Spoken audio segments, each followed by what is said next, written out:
สวัสดีครับพบกับบ่าวเอ็กบ้านนาครับผมพายุเข่าครับลมอย่างแรงเลยฝนกระแห้งครับผม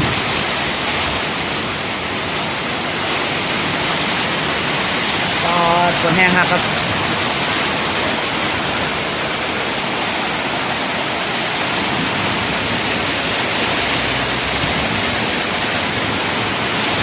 โอ้ห้างดินไหม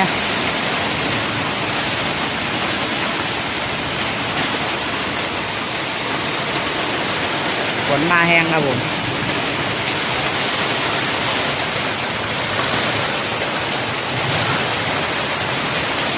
เอาครับผมขอบคุณครับที่ติดตามนะครับผม